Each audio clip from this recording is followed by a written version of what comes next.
Donc, je vous l'ai promis tout à l'heure, je vais attaquer le moment un peu rébarbatif que sont les finances.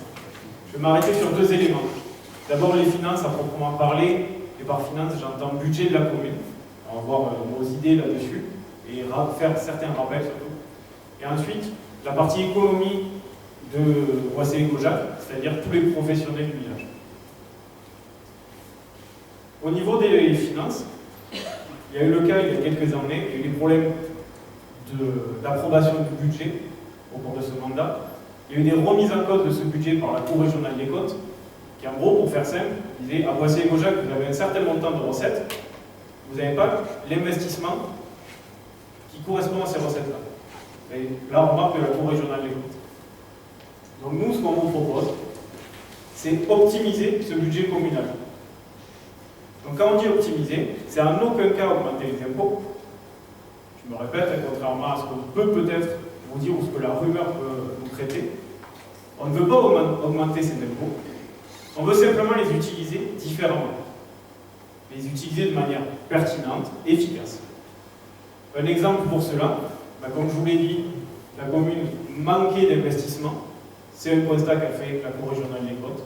Nous, ce qu'on veut garantir, c'est un budget minimal de l'ordre de 250 000 € d'investissement.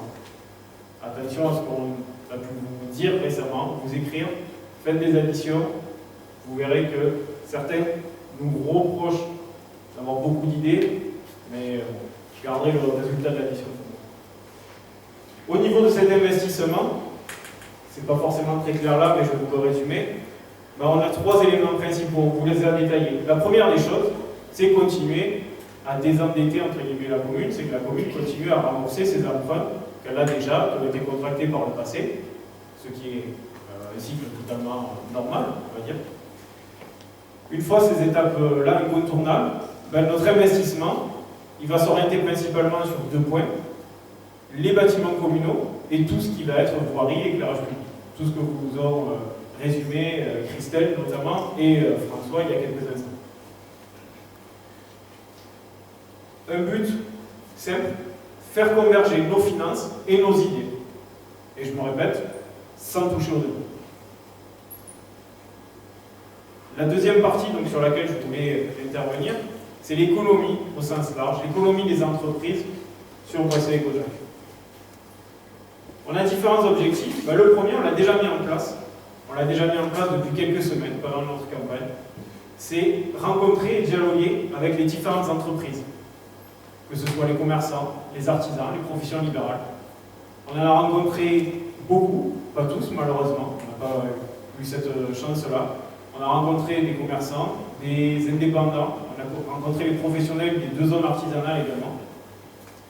Et on veut, en tant que commune, en tant que municipalité, leur servir d'intermédiaire et de partenaire, pour être un facilitateur, notamment dans les relations que peuvent avoir les professionnels avec le département, avec l'agglomération ou avec la région. Second élément, et pas des moindres, on se veut être le soutien du dynamisme économique de notre village. Alors c'est facile, ce sont des mots, mais pour autant on a prévu des actes en face de ces mots-là. On nous a cité certains exemples, on vous en a énuméré d'autres dans notre programme détaillé. Les exemples qui parlent à tout le monde, c'est l'agrandissement du marché, enfin des marchés communaux, en aucun cas non plus pour amener de la concurrence. Ce que l'on veut, c'est amener des commerçants différents sur des métiers différents pour drainer du monde et favoriser le commerce des commerçants ambulants qui y sont présents et proposer une meilleure offre aux Boissetins. Ce que l'on a proposé aussi, et ça a été fortement apprécié par les professionnels qui nous ont rencontrés, c'est de créer des événements avec les professionnels plutôt type artisans. Je m'explique. C'est faire connaître les professionnels qui occupent les deux zones artisanales des Boissetins. On sait qu'on a des artisans, mais on en découvre souvent parce qu'on n'est pas toujours au fait de ceux qui se sont installés récemment ou de l'activité précise qu'exercent les uns ou les autres. Donc ce qu'on proposera, c'est organiser différents événements, soit des portes ouvertes, soit des petits déjeuners, tout cela organisé et chapeauté par la municipalité. Un des derniers éléments que l'on veut, et ça va résumer en fait notre vision générale vis-à-vis des professionnels, c'est être un acteur important, un un vrai acteur sur Alès Agglomération. C'est-à-dire ne pas subir des décisions et vraiment faire part de nos envies et de nos projets au sein d'Alès Agglomération. Donc dans un seul but, favoriser l'économie de notre territoire pour avoir conservé une offre importante de ce côté-là pour les Bois-Sétains, améliorer encore celle-ci et servir de relais aux entreprises et aux particuliers sur toute cette partie-là. Merci.